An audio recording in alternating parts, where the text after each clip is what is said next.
Hi everyone, welcome back to my YouTube channel. आज हम लोग कुछ नया सीखते हैं। करंट इलेक्ट्रिसिटी का ही अभी चैप्टर चल रहा है। बहुत बड़ा चैप्टर है, आ, बहुत इम्पोर्टेंट भी एग्ज़ाम के लिए। इससे बहुत सारे क्वेश्चंस आते हैं। तो आप देखिए, अभी हमारे पास जो न्यू टॉपिक है वो क्या है? Electromagnetic induction. इलेक्ट्रोमैग्नेटिक इंडक्शन, ठीक है। बरकी मकनातीसियत, अमाला भी बोलते हैं इसको, ठीक है। इंडक्शन, इसको पढ़ने से पहले सबसे पहले हम लोग देखते हैं मैग्नेटिक इंडक्शन क्या है। उसके बाद हम लोग इलेक्ट्रोमैग्नेटिक इंडक्शन के बारे में जानेंगे। मैग्नेटिक इंडक्शन क्या है? हम सब जानते हैं, बचपन में हम लोग बहुत एक्सपेरिमेंट किए हुए हैं। ये मकनातीस बहुत अच्छा लगता था। हम सबको मकनातीस बहुत पसंद है, मैग्नेट बहुत पसंद है। कहीं से भी मिल जाता था तो कोई लोहा का सामान हो या कॉइन हो, उसको चिपकाते रहते थे। तो अभी भी मिल जाए तो अभी भी वो हरकत होगा ही कहीं ना कहीं। तो देखिए, मैग्नेटिक इंडक्शन क्या है। मान लीजिए आपके पास लोहा का कोई सामान है, आयरन का कोई सामान है, कोई चीज़ है। उसको अगर आप किसी किसी लोहे के बुरादे, बहुत सारे जो फाइन जो लोहे के बुरादे होते हैं, डस्ट जो होता है, आयरन डस्ट बोल सकते हैं। अगर उस लोहा के टुकड़े को आप उस आयरन डस्ट में अगर आप डालते हैं तो वो उससे नहीं चिपकता है। आप देखे होंगे, चिपकता नहीं है, ठीक है। लेकिन अगर उस आयरन के टुकड़े, यानी जो लोहा का जो चीज़ है, जो लोहा का टुकड़ा है, उसको अगर कोई मकनातीस अगर उसके करीब में लाएं या उसके साथ मकनातीस को जोड़ दें, सटा दें, तब अगर हम लोहे के टुकड़े को अगर बुरादे में, यानी आयरन डस्ट में, बुरादा, लोहे का बुरादा या आयरन डस्ट भी बोल सकते हैं उसको, उसमें अगर दाखिल करें तो देखा जाएगा कि वो आयरन के जो छोटे छोटे चंक्स हैं ना, वो चंक्स यानी बुरादे, वो आयरन से अब चिपक जा रहे हैं। ये ऐसा क्यों हुआ? ये ऐसा इस मकनातीस के असर से हुआ। जो मकनातीस आयरन के टुकड़े से हम सटाए थे, दरअसल आयरन के अंदर आरजी मकनातीसियत पैदा कर दे रहा है, टेम्पोररी मकनातीस पैदा कर दे रहा है। जैसे ही हम मैग्नेट को हटा देंगे, वो आयरन का टुकड़ा फिर से आयरन का टुकड़ा ही रह जाएगा। कुछ रिटर्निंग होता है मैग्नेटिज्म उसमें, ज़्यादा देर तक अगर सटा के रखे तो कुछ मैग्नेटिज्म वो रिटर्न कर लेता है आयरन का टुकड़ा। वो अलग एक टॉपिक है, लेकिन हम बताने के लिए बोल रहे हैं। कोई मकनातीस अगर किसी आयरन के टुकड़े के करीब लाई जाए तो आयरन के टुकड़े में भी मकनातीसियत पैदा हो जाती है। इसे हम क्या कहते हैं? मैग्नेटिक इंडक्शन कहते हैं, ठीक है। आयरन के टुकड़े में मकनातीसियत जो पैदा हो जाती है मकनातीस की वजह से, वो क्या कहलाता है? मैग्नेटिक इंडक्शन कहलाता है। और जो आयरन के टुकड़े में या पीस पीस ऑफ आयरन में, आयरन के टुकड़े में जो मकनातीस पैदा हुआ, उसे हम क्या कहेंगे? मकनातीस से जो पैदा हुआ उसे हम बोलेंगे इंड्यूस्ड मैग्नेटिज्म, यानी इंड्यूस किया हुआ, यानी उसमें उसके असर से पैदा हुआ, उस मकनातीस के असर से उस लोहे के टुकड़े में मकनातीसियत पैदा हो गई है, ठीक है। आगे बढ़ते हैं हम लोग। हमारा जो टॉपिक है आज का, वो ऊपर दिखाई दे रहा है हेडिंग में। वो क्या है? इलेक्ट्रोमैग्नेटिज्म। इलेक्ट्रोमैग्नेटिज्म क्या हो जाएगा तब? इलेक्ट्रोमैग्नेटिज्म होगा, अब देखिए, अभी हम लोग मैग्नेटिक इंडक्शन देखा, अभी हम लोग इलेक्ट्रोमैग्नेटिक इंडक्शन, ठीक है। इलेक्ट्रोमैग्नेटिक इंडक्शन क्या होगा? अभी मैग्नेटिक इंडक्शन देखा, इलेक्ट्रोमैग्नेटिक इंडक्शन क्या होगा? हम एक नक्शा बनाते हैं सबसे पहले। इसमें एक एमीटर लगा दिए हैं, ठीक है। ये कॉइल है, ये कॉइल है, ठीक है। ये आ रहा है यहाँ पर, ठीक। यहाँ पर एक मकनातीस, नॉर्थ साउथ पोल यहाँ पे लगा देते हैं, ठीक है। यहाँ पर एक हम मकनातीस लिए हुए हैं और ये कॉइल है, ठीक है। अगर हम इस मकनातीस को आगे पीछे करें तो इस कॉइल से, इस मकनातीस से मैग्नेटिक लाइंस ऑफ फोर्स निकलते हैं, यानी मैग्नेटिक फील्ड जो है मकनातीस के जो सराउंडिंग में है, उसमें अगर हम लोग तब्दीली रोनुमा करें आगे पीछे करके, तो इस कॉइल के अंदर में एक इंड्यूस्ड ईएमएफ पैदा हो जाता है। क्या पैदा हो जाता है? इंड्यूस्ड ईएमएफ, आप जानते हैं ईएमएफ, एक इंड्यूस्ड ईएमएफ पैदा हो जाता है। पहले हम लोग सीख चुके हैं ईएमएफ के बारे में, इलेक्ट्रोमोटिव फोर्स, ठीक है। तो मकनातीस अगर इस कॉइल के करीब में अगर हम लाएं तो एक इंड्यूस्ड ईएमएफ इसमें पैदा हो जाता है, इसमें एक करंट दौड़ने लगता है। ये एम मीटर है, एम मीटर लगाएं, एम मीटर करंट की, इलेक्ट्रिक करंट की पैमाइश करता है। अब वोल्ट मीटर क्या करता है, पोटेंशियल डिफरेंस यानी आपका वोल्टेज नापता है, ठीक है, ओके, पोटेंशियल डिफरेंस नापता है, वोल्ट मीटर के जरिए पोटेंशियल डिफरेंस की पैमाइश की जाती है। और एम मीटर के जरिए क्या नापा जाता है, इलेक्ट्रिक करंट की पैमाइश की जाती है, ठीक है।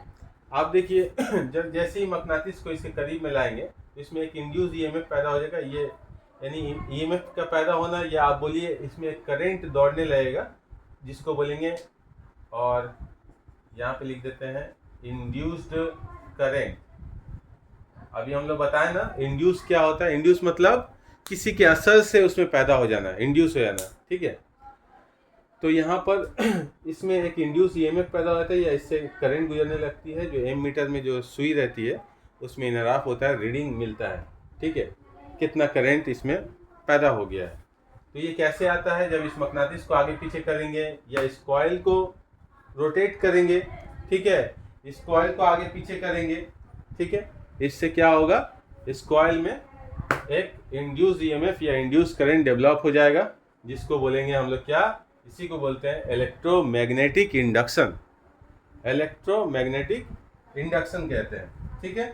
बरकी मकनातीसी अमाला, उर्दू में क्या बोलते हैं, बरकी मकनातीसी अमाला, ठीक है, उर्दू में बोलते हैं बरकी मकनातीसी अमाला, इलेक्ट्रोमैग्नेटिक इंडक्शन। आप ये इंग्लिश टर्म याद कीजिए, याद रखिए, थोड़ा सा काम आता है आगे। तो सारी किताबें जो हैं, बुक्स जो हैं, वो इंग्लिश में ही अवेलेबल हैं। एचएस में आप पढ़िएगा तो उस वक्त इंग्लिश में भी लिखना पड़ेगा, तो पहले से ही आप रेडी हो जाइए। इलेक्ट्रोमैग्नेटिक इंडक्शन, इसको, इस टर्म को याद करिए, ठीक है। आप समझ गए होंगे इलेक्ट्रोमैग्नेटिक इंडक्शन क्या हो रहा है, ठीक है। यानी मैग्नेट को अगर किसी कॉइल के करीब में लाते हैं, अगर मैग्नेट कुछ रिलेटिव मोशन अगर हो इन दोनों के दरमियान, ठीक है, यानी मैग्नेट आगे पीछे हो या कॉइल घूमे, है ना, कॉइल आगे पीछे हो या कॉइल का रकबा बढ़ा दें, ठीक है, इससे क्या होगा, इलेक्ट्रोमैग्नेटिक इंडक्शन पैदा हो जाएगा, यानी उसमें ईएमएफ डेवलप हो जाएगा, इंड्यूस ईएमएफ डेवलप हो जाएगा। इस डेवलप होने को ही हम लोग क्या कहते हैं, इस करंट इसमें आने के मकनातीस के असर से इसमें जो करंट पैदा हो जा रहा है, इसी को हम लोग बोलते हैं इलेक्ट्रोमैग्नेटिक इंडक्शन, ठीक है। आगे बढ़ते हैं हम लोग। ये इलेक्ट्रोमैग्नेटिक इंडक्शन एक लॉ है, मतलब एक साइंटिस्ट है जिन्होंने ये लॉ दिया है, उसको हम लोग देखते हैं। उनका नाम क्या है, उनका नाम है Faraday, Faraday's laws of electromagnetic induction, okay, electromagnetic induction, बल्कि मकनातीसी अमाला, फैराडे का खुद दिया, ठीक है, Faraday's laws of electromagnetic induction. ये है क्या, देखिए, पहला लॉ, इसका दो लॉ है। पहला लॉ जो है first law of electromagnetic induction, Faraday's first law of electromagnetic induction क्या कहता है, हम लिख देते हैं, किसी कॉइल से जुड़े हुए, लिखिए, किसी, याद कर लीजिएगा आप लोग, बहुत इंपॉर्टेंट है, किसी कॉइल से जुड़े हुए, किसी कॉइल से जुड़े हुए मैग्नेटिक फ्लक्स में, मैग्नेटिक फ्लक्स, किसी कॉइल से जुड़े हुए मैग्नेटिक फ्लक्स में अगर तब्दीली, किसी कॉइल से जुड़े हुए मैग्नेटिक फ्लक्स में अगर तब्दीली हो तो कॉइल में एक ईएमएफ,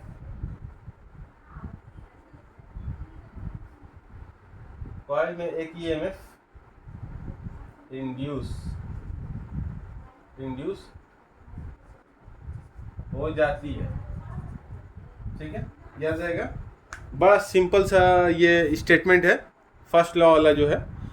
क्या है, किसी कॉइल से जुड़े हुए मैग्नेटिक फ्लक्स में अगर तब्दीली हो तो कॉइल में एक ईएमएफ इंड्यूस हो जाती है। इंड्यूस, ठीक है, स्पेलिंग देख लीजिए, इंड्यूस हो जाती है।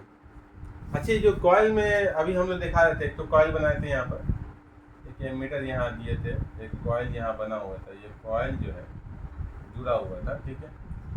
एक अगर मकनातीस को अगर हम लोग यहाँ पे लाए, नॉर्थ साउथ कॉइल यहाँ लिख देते हैं, किसी कॉइल से जुड़े हुए मैग्नेटिक फ्लक्स, देखिए इससे जो मैग्नेटिक लाइंस ऑफ फोर्स निकलते हैं इस कॉइल से जो पास करते हैं परपेंडिकुलरली पर यूनिट एरिया, जो सामने जो अगर हम यहाँ पर एरिया कंसीडर करें, क्रॉस सेक्शन बनाया है ना, कॉइल को टर्न किया गया है, ठीक है, सोलेनॉइड की शक्ल दिया गया है। तो देखिएगा, उसको हम लोग बोलते हैं, जो मैग्नेटिक लाइंस ऑफ फोर्स इससे गुजरती है उसे हम लोग बोलते हैं मैग्नेटिक फ्लक्स बोलते हैं। मतलब नॉर्मली पर यूनिट एरिया में जो मैग्नेटिक फ्लक्स गुजरती है उसकी तादाद को हम लोग बोलते हैं, मैग्नेटिक लाइंस ऑफ फोर्स गुजरती है उसकी तादाद को क्या कहते हैं, मैग्नेटिक फ्लक्स कहते हैं। ठीक है, ये अभी आगे हायर स्टडीज़ के लिए है। आप यहाँ पे देखिए कि मैग्नेटिक फील्ड, मकनातीस के चारों तरफ एक मकनातीसी मैदान है।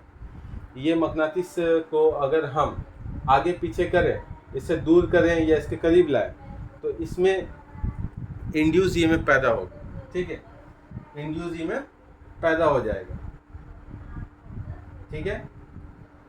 अगर हम इस कॉइल को रोटेट करें तब भी इसमें क्या होगा, इंड्यूस ईएमएफ पैदा होगा, ठीक है।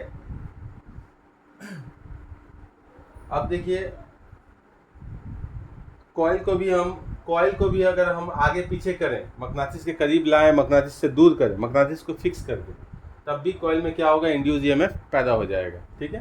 तो ये इस लॉ को बतला रहा है, किसी कॉइल से जुड़े हुए मैग्नेटिक फ्लक्स में अगर तब्दीली हो तो कॉइल में एक ईएमएफ इंड्यूस हो जाती है। इसके अलावा अगर हम कॉइल का रकबा, जो टर्न्स है उनका रकबा अगर हम बढ़ा दें तब भी मैग्नेटिक फील्ड में चेंजिंग आ जाएगा। अगर तब्दीली होगी तो इसमें क्या हो जाएगा, एक ईएमएफ इंड्यूस हो जाएगा, यानी इससे करंट गुजरने लगेगी, यानी करंट पैदा हो जाएगा, ठीक है। दूसरा लॉ देखते हैं, सेकेंड लॉ, इसको हम मिटा रहे हैं, सेकेंड लॉ देखते हैं। चलिए, आप सब लोग तैयार रहिए, ज़्यादा दिन नहीं है माध्यमिक का। कुछ लोग सोच रहे हैं कि अभी समर वेकेशन चल रहे हैं तो बड़ा आसानी है, आराम से गुजार लेते हैं समर वेकेशन, बाद में देखा जाएगा। ये छुट्टी का टाइम ही पढ़ाई का टाइम होता है, खास करके माध्यमिक वालों को थोड़ा सीरियस रहना चाहिए पढ़ाई के मामला में, क्योंकि ये टाइम बहुत वाइटल टाइम है। आप पढ़ाई कीजिए, ठीक है, घर में बैठ करके। ऐसे भी तो गर्मी बहुत ज़्यादा है, कहीं जाएगा आदमी तो घूमने के लिए 1 हफ्ता 10 दिन जाए, अब पूरा 1 महीना बाहर रहे, कुछ पढ़ाई ना करे, तो इससे तो बच्चा कमज़ोर हो जाएगा, नो डाउट, पढ़ाई कमज़ोर हो जाएगा, ठीक है। कंटिन्यूअस स्टडी करना बहुत ज़रूरी है, ऐसा भी क्या गैप हल्का सा लीजिए, ठीक है, लेकिन स्टडी के साथ जुड़े रहिए, पढ़ाई करते रहिएगा तो काम बनेगा। आगे देखते हैं सेकेंड लॉ। आइए, फैराडेज का ये जो क्या है, Faraday's laws of electromagnetic induction, इसका सेकेंड लॉ क्या बोलता है, किसी कॉइल के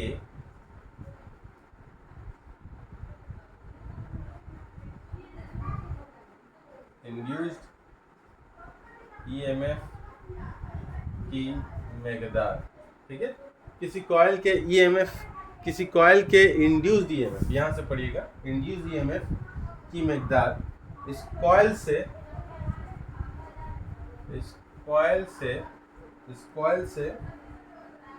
जुड़े हुए, ठीक है, किसी कॉइल के इंड्यूस ईएमएफ की मकदार इस कॉइल से जुड़े हुए क्या चीज़ पर बताइए, तो मैग्नेटिक फ्लक्स की, कॉइल से जुड़े हुए यहाँ लिख देते हैं, मैग्नेटिक फ्लक्स की तब्दीली की शरह के बराह रास्त मुतनासिब होती, ठीक है, याद रहेगा। क्या बोल रहा है, किसी कॉइल के इंड्यूस ईएमएफ की मकदार इस कॉइल से जुड़े हुए मैग्नेटिक फ्लक्स की तब्दीली की शरह के बराह रास्त मुतनासिब होती है। मान लेते हैं अगर किसी कॉइल, वही नक्शा बनाते हैं, ठीक है, यहाँ पे वाला नक्शा बनाते हैं मीटर वाला। ये कॉइल है हमारा, यहाँ मकनातीस है, ठीक है, जो भी है नॉर्थ साउथ दे देते हैं। इससे जो आप देख रहे हैं, मान लीजिए स्टार्टिंग में जब था तो उस वक्त कॉइल में φ1 जो था मैग्नेटिक फ्लक्स था। बाद में अगर ये चेंज होकर के φ2 हो गया तो कितना चेंज हुआ मैग्नेटिक फ्लक्स में, जो इंड्यूस ईएमएफ पैदा होता है वो डायरेक्टली प्रोपोर्शनल होता है ये φ2 माइनस φ1 बाई कितना टाइम लगा t। मान लीजिए उस t1 टाइम में था, ठीक है, चेंजिंग टाइम जो हुआ मान लेते हैं t है, ठीक है। तो ये देखिए ये डेल्टा t लिख देते हैं, जो भी चेंजिंग टाइम के लिए t लिख देते हैं चेंजिंग टाइम, ठीक है। तो आप देखिए यहाँ से एक तो फॉर्मूला निकलेगा E इक्वल टू माइनस आ जाता है। ये माइनस किस लिए आता है वो लेंज लॉ से पता चलेगा, इसके बाद लॉ बताएंगे। यहाँ एक कांस्टेंट आएगा n क्या है, नंबर ऑफ टर्न्स है, यानी कॉइल कितना नंबर ऑफ कॉइल्स है, कितना बार तार को घुमा करके बनाया गया सोलेनॉइड, माइनस φ1 बाई t, ठीक है। आप देख सकते हैं ये फॉर्मूला E इक्वल टू, इसको हम ब्रैकेट कर देते हैं, ठीक है, चेंज को ब्रैकेट में कर देते हैं। अगर फ्लक्स मैग्नेटिक फ्लक्स जो है φ1 से φ2 हो जाए तो ईएमएफ इंड्यूस ईएमएफ जो होगा डायरेक्टली प्रोपोर्शनल होगा φ2 माइनस φ1 बाई टी के, ठीक है। ये हमारा फॉर्मूला है। इसका अगर डेरिवेटिव वाला फॉर्म में अगर हम लोग फॉर्मूला लिखते हैं तो E इक्वल टू कोई अगर लिखता है माइनस एन डी फाई, यानी डी फाई का मतलब डी मतलब difference change in magnetic flux with respect to time, यानी टाइम में चेंजिंग। ये भी फॉर्मूला सही है, ठीक है, ये भी लिख सकते हैं। ओके, आप देख रहे हैं N D phi by D T, minus N D phi by D T. Minus क्यों आया वो अभी मैं बता रहा हूँ, थोड़ा सा रुक जाइए, लेंस लॉ देखने से उसके बारे में पता चल जाएगा, ठीक है। अगला देखते हैं हम लोग, आइए आगे बढ़ते हैं। ये फैराडेज लॉ आपका समझ में आ गया होगा, आई होप। ओके, देखिए इसको मिटा देता हूँ। यानी कहने का मतलब है कोई भी मकनातीस अगर किसी कॉइल के आसपास अगर वो मूव करे तो उस कॉइल के अंदर में क्या होता है कि ईएमएफ डेवलप हो जाता है, उस क्लोज लूप में एक ईएमएफ डेवलप हो जाता है, ठीक है। आगे बढ़ते हैं। इसके बाद आता है एक और लॉ है, लेंस लॉ, बहुत इंपॉर्टेंट लॉ है। क्या बोलता है लेंस लॉ, लिख रहे हैं इंड्यूस्ड ईएमएफ। इंड्यूस के बारे में हम पहले ही बता दिए हैं, मैग्नेटिक इंडक्शन जो बता रहे थे, वहाँ से आप इंड्यूस का मीनिंग समझ लीजिएगा, ठीक है, बार बार दिमाग में रखिएगा। इंड्यूस्ड ईएमएफ और इंड्यूस्ड इलेक्ट्रिक करंट लिख देते हैं यहाँ पर। इंड्यूस्ड करंट मतलब इलेक्ट्रिक करंट ही आदमी यहाँ पढ़ रहा है, लेकिन लिख देना जरूरी है, इलेक्ट्रिक करंट, ठीक है। इंड्यूस्ड ईएमएफ और या इंड्यूस्ड इलेक्ट्रिक करंट, ठीक है, की सिम्त, ठीक है। आगे देखते हैं, इंड्यूस्ड ईएमएफ या इंड्यूस्ड इलेक्ट्रिक करंट की सिम्त, ठीक है, ये सिम्त इस तरह होती है, कि ये अपने पैदा करने वाले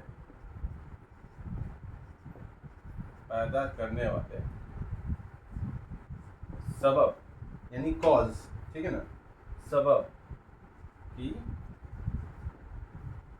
मुखालफत करती है। ठीक है, ओके।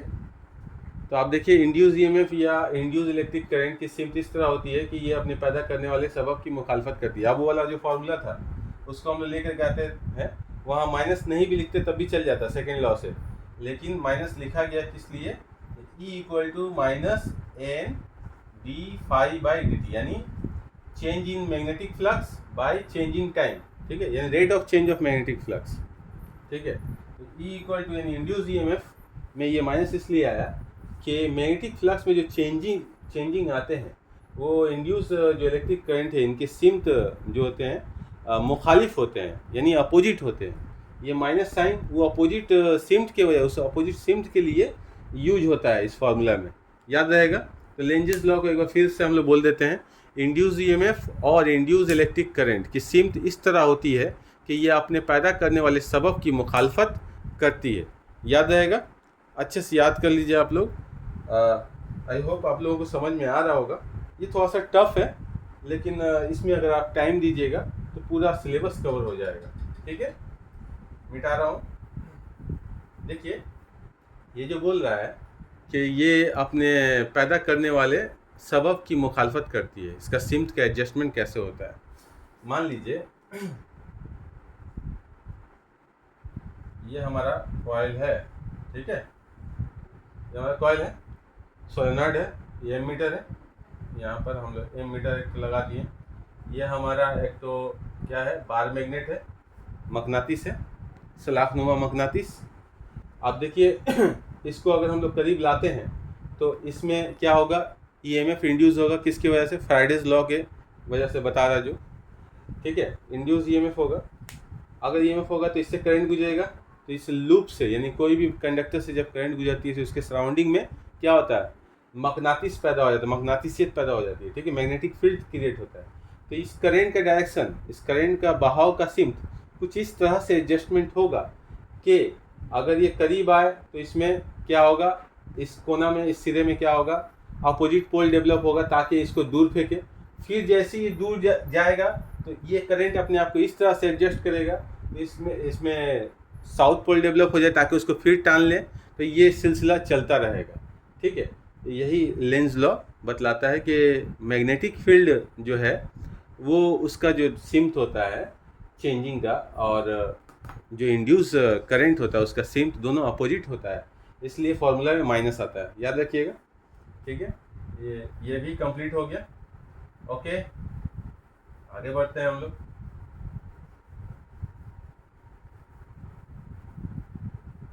ठीक है, इसके बाद आ रहा है, छोटा सा बता देता हूँ, एसी करंट, इसको बोलते हैं अल्टरनेटिंग करंट। और एक होता है क्या, पढ़ी होंगे, डायरेक्ट करंट। देखिए सबसे पहले डायरेक्ट करंट बता देते हैं। डायरेक्ट करंट वो करंट है जिसमें सिम्त चेंज नहीं होता है, करंट का सिम्त चेंज नहीं होता है, वो एक ही सिम्त में बहता है। जैसे बैटरी वगैरह में आप लोग देखे होंगे, यहाँ पर एक बल्ब बना देता हूँ।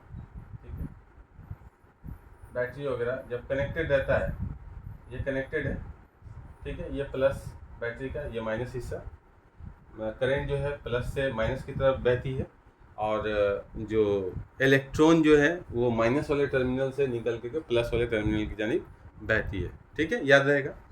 तो यहाँ पर जैसे करंट ऑन हुआ तो ये लाइट जलने लगा है। ठीक है, तो ये सर्किट में देखिए बैटरी है, बैटरी से जो करंट बह रही है तो वो एक ही सिम्त बह रही है, प्लस से माइनस की तरफ। तो ये करंट कैसा करंट नेचर होगा इसका, ये हो जाएगा डायरेक्ट करंट। ठीक है, ये हो जाएगा क्या, डायरेक्ट करंट। ओके, मिटा रहे इसको। अच्छा, अल्टरनेटिंग करंट वो करंट जिसका सिम्त हर एक मतलब एक पर्टिकुलर वक्फे, एक पर्टिकुलर इंटरवल के बाद, टाइम इंटरवल के बाद उसका सिम्त जो है चेंज होता है। ठीक है, तो ऐसे करंट को हम लोग क्या बोलेंगे, अल्टरनेटिंग करंट। ओके, यानी उसका सिम्त चेंज होता है। ठीक है, अच्छा, मेन चीज़ जो है बोलता है एग्ज़ाम में कि अल्टरनेटिंग करंट और डायरेक्ट करंट के दरमियान क्या फ़र्क है, या अल्टरनेटिंग करंट ज़्यादा फ़ायदेमंद है डायरेक्ट करंट के मुकाबले इसका क्या है, क्या मतलब है, मतलब इसको कैसे एक्सप्लेन कीजिएगा, वजाहत कीजिए इस बात की। तो कैसे वजाहत करेंगे, एक्सप्लेन कैसे करेंगे? तो आप देखिए, अल्टरनेटिंग करंट जो होता है सस्ता दाम में कम कीमत में बनाया जा सकता है, और इसका मकदार यानी इसका जो स्ट्रेंथ है, ताकत है, इसको हम लोग बढ़ा भी सकते हैं स्टेप अप, और स्टेप डाउन करके इसको घटा भी सकते हैं, ठीक है, ट्रांसफार्मर में। ओके, तो इसको इस्तेमाल, डायरेक्ट करंट फिक्स्ड होता है, उसका जो स्ट्रेंथ होता है बैटरी पर डिपेंड करता है, ठीक है, वो फिक्स्ड होता है, उतना ही एम्पियर करंट देगा, याद रहेगा। एसी करंट बनाना बड़ा सस्ता होता है, डीसी करंट थोड़ा महंगा होता है उसके मुकाबले में, ठीक है। और ये इम्पोर्टेंट है, ठीक है। ये काफ़ी है इतना, इसके अलावा देखते हैं।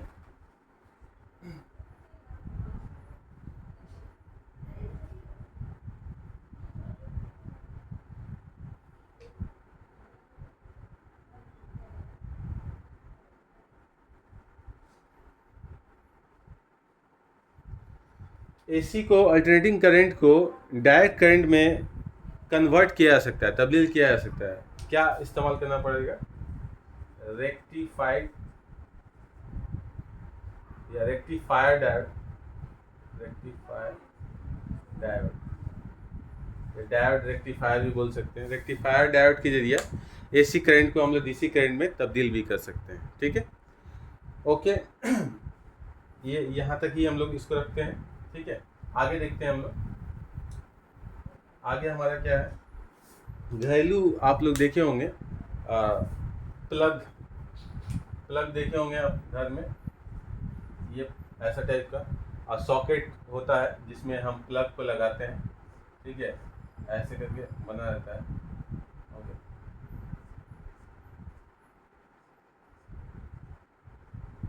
ठीक है, ये सिस्टम में रहता है, 3D डायग्राम में बना नहीं पा रहा हूँ। ओके, आप लोग समझिए, आप तो देखे होंगे प्लग। मेरे आसपास तो वो प्लग है नहीं जो दिखा दूँ, ट्रिपल वाला। हाँ, है, लाता हूँ मैं। ये देखिए, हमारे पास एक प्लग है, 3 पिन प्लग है, ठीक है। ये आप देखिए, इसका मोटा वाला हिस्सा है, ये 2 पतले वाले हिस्से हैं। मोटा वाला क्या कहते हैं इसको? मोटा वाला को बोलते हैं अर्थिन, ठीक है, ये अर्थ के लिए रहता है। ओके, ये क्या है?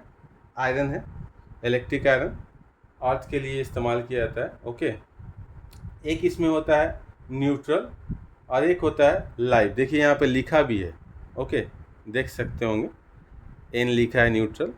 एक होता है लाइव वायर, यानी मेन लाइन में इसको जोड़ा जाता है। और ये होता है क्या? अर्थिंग। ये किस लिए ये रखा जाता है? 3 पिन प्लग आप देख लीजिए क्या होता है। मोटा वाला जो पिन होता है वो दरअसल अर्थिंग किया रहता है, इसलिए कि कुछ अप्लायंसेज ऐसे होते हैं जिनमें चार्ज का लीकेज होता है, ठीक है। और ये चार्ज का लीकेज अगर ज़्यादा हो, अगर हाथ आपका अचानक से अगर टच कर जाए कहीं पर जहाँ से लीकेज हो रहा है, तो आपको बहुत जोर झटका लग सकता है। उस झटके से बचाने के लिए इसमें मोटा वो अर्थिंग का मोटा पिन दिया जाता है, ठीक है, ताकि जो हमारा जो वायरिंग किया हुआ है, जो अर्थिंग वाला जो तार है जो अर्थ में गया है, उसके साथ वो कनेक्टेड रहता है। जैसे ही कोई लीकेज ऑफ चार्ज होता है, कहीं से चार्ज का लीकेज है, तो वो चार्ज वहाँ पर स्टोर हो जाता है और वो क्या करता है, अर्थ में भेज देता है, और हम लोग झटके से बच जाते हैं, ठीक है। न्यूट्रल वायर रहता है और एक लाइव वायर रहता है। कलर, आप एग्ज़ाम में पूछता है कि कलर सिस्टम क्या है। अभी लेटेस्ट में जो है, पहले तो क्या था, रेड, ब्लैक एंड ग्रीन था, ठीक है, red, black and green. Live wire जो था उसको क्या कलर का था? रेड, एनी डेंजर, ठीक है, इससे करंट लग जाएगा। न्यूट्रल वायर जो था उसका कलर क्या होता था? ब्लैक। और अर्थिंग वायर का क्या होता था, या अर्थ वायर का क्या होता था? ग्रीन, ठीक है, ग्रीन कलर का। लेकिन आप लोग देखे होंगे कार खरीदने मिलता है प्लग वगैरह, तो उसमें कभी कभी ब्राउन भी रहता है, तो हम लोग बोलेंगे ब्राउन, रेड यहाँ लिख देते हैं, रेड और ब्राउन कलर का ये वाला होता है लाइव वायर, ठीक है। ब्लैक और लाइट ब्लू, ब्लैक और लाइट ब्लू, ओके, याद रहेगा। न्यूट्रल वायर के लिए, अर्थिंग वायर के लिए ग्रीन और येलो, ठीक है, ग्रीन और येलो। फ्यूज वायर के बारे में मैं पहले ही बता दिया था, ठीक है, आप लोग मेरा सबसे पहले वाला वीडियो में आप देखेंगे, ठीक है। अच्छा, ये जो thermal and hydro electricity power generator आप लोग जानते होंगे, हमारे टीटागढ़ में ये थर्मल पावर स्टेशन है, लेकिन अभी बंद है। क्यों? क्योंकि वहाँ से बहुत ज़्यादा डस्ट निकलता है, क्योंकि वो कोयला से जलता है, कोल को जला करके पानी को उबाल करके स्टीम तैयार किया जाता है, और स्टीम के जरिए हाई स्पीड में हाई फोर्स के साथ टरबाइन को घुमाया जाता है। टरबाइन को घुमाने से क्या होता है, इलेक्ट्रिसिटी पैदा हो जाता है और उसे स्टोर कर लिया जाता है, सप्लाई किया जाता है, ठीक है। इसे हम लोग बोलते हैं थर्मल पावर स्टेशन, ठीक है। इसके अलावा आप लोग जानते होंगे थर्मल पावर स्टेशन, यहाँ लिख दिया मैंने, समझ में आ गया होगा, मेरे वीडियो को पॉज कर करके लिख लीजिएगा, थर्मल पावर स्टेशन। इसमें क्या होता है थर्मल पावर स्टेशन में, कोल वगैरह या नेचुरल गैसेस वगैरह के जरिए बहुत ज़्यादा पानी इकट्ठा करके रिजर्वर में उसको गर्म करके स्टीम तैयार किया जाता है, और स्टीम को हाई स्पीड से निकाला जाता है और टरबाइन के पंखे से उसको टकराया जाता है, जिससे टरबाइन घूम जाता है। घूमने के नतीजे में क्या होता है, इलेक्ट्रिसिटी डेवलप होती है यानी वही कॉइल में करंट इंड्यूस हो जाता है, इलेक्ट्रिसिटी डेवलप होती है, ऐसी करंट पैदा हो जाता है, अल्टरनेटिंग करंट, ओके। तो थर्मल पावर स्टेशन, ओके। आगे देखिए, इसके बाद है डैम वगैरह आप लोग जानते हैं, ठीक है। आधी बिजली, hydro electric power generation, hydro electricity. ये हाइड्रो इलेक्ट्रिसिटी क्या है, हाइड्रो इलेक्ट्रिसिटी बड़ा बड़ा आप देखे होंगे, बड़े बड़े नदियों पर डैम बना दिया जाता है, यानी उसके पानी को रोका जाता है, स्टोर किया जाता है, ठीक है। बहुत ज़्यादा बड़े पैमाने पर उस पानी को स्टोर करके क्या किया जाता है, ज़रूरत पड़ने पर जब बिजली तैयार करनी है तो उस पानी को छोड़ा जाता है, ठीक है। डायनामो के पंखों पर वो टकराता है, वो पानी बड़ी स्पीड से ऊंचाई से गिरता है, उसके डायनामो को घुमा देता है पंखों को, और जिससे क्या होता है, बिजली तैयार होती है, ओके। इसे हम लोग क्या बोलते हैं, हाइड्रो इलेक्ट्रिसिटी, ओके, ठीक है। आज के लिए इतना ही। हमारा इलेक्ट्रिसिटी का जो टॉपिक है वो लगभग कंप्लीट है, करंट इलेक्ट्रिसिटी, ठीक है।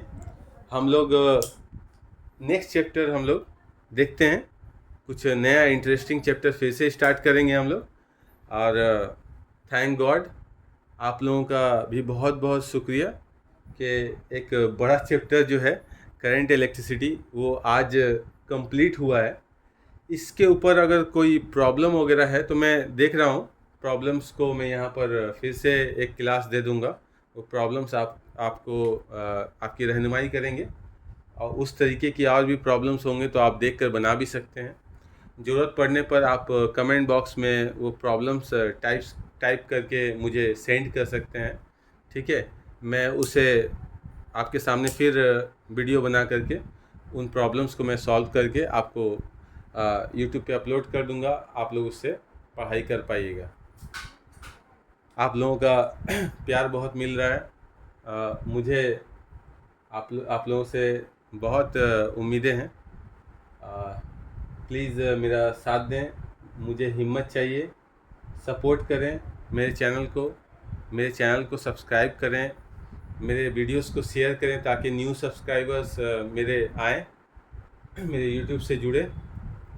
आप लोग प्लीज़ मेरा साथ दें, बहुत सारी टॉपिक्स है फिजिकल साइंस के ऊपर माध्यमिक एग्ज़ाम के लिए। मैं सारे पूरे का पूरा सिलेबस मैं चाहता हूँ कि यूट्यूब पर रहे और आप सब जब मन करे बच्चों का तब वो जा कर के उससे पढ़ाई कर लें, नोट्स बना लें, ठीक है। एग्ज़ाम के टाइम में उससे पढ़ लें, बहुत फ़ायदा होगा। मैं बोलूँगा, रिक्वेस्ट करूँगा कि आप लोग हेडफोन यूज करें, क्योंकि अभी फ़िलहाल मेरे पास कोई माइक सिस्टम नहीं है, कोई एडिटिंग प्रोसेस नहीं है, ये कंटिन्यूअस होता है। और अगर कहीं पे गलती हो जाती है मुझसे तो मैं उसे एडिट भी नहीं कर पाता हूँ, क्योंकि मुझे उतने अच्छे से एडिट करना नहीं आता है। आप लोग प्लीज़ मेरे चैनल से जुड़ें, रिक्वेस्ट कर रहा हूँ, क्योंकि इससे आपको फ़ायदा होगा। मैं जहाँ तक सोच रहा हूँ आप शायद ना देख रहे हो वहाँ तक, लेकिन आप मेरे चैनल से जुड़ें। बहुत सारे टॉपिक्स मैं लाऊंगा, न्यू चैप्टर्स में यहाँ पे इनलिस्ट करूँगा। आप लोग मेरे साथ बने रहें। मेरे सब्सक्राइबर अभी बहुत कम हैं, आप लोग वीडियोस देख नहीं रहे हैं ज़्यादा, बीच बीच में देख देख के छोड़ करके आगे बढ़ जा रहे हैं। नहीं, आप पूरा मुकम्मल वीडियो देखें। मुकम्मल देखने से क्या होगा, मुकम्मल इन्फॉर्मेशन आपके पास आएगा। आप सिर्फ 2 मिनट 3 मिनट देख करके पूरा चैप्टर्स तो पढ़ नहीं सकते हैं, चैप्टर आपका मुकम्मल नहीं हो पाएगा, ठीक है। चैप्टर को मुकम्मल करने के लिए पूरा पढ़ना ज़रूरी है। आप लोग मेरे साथ बने रहें।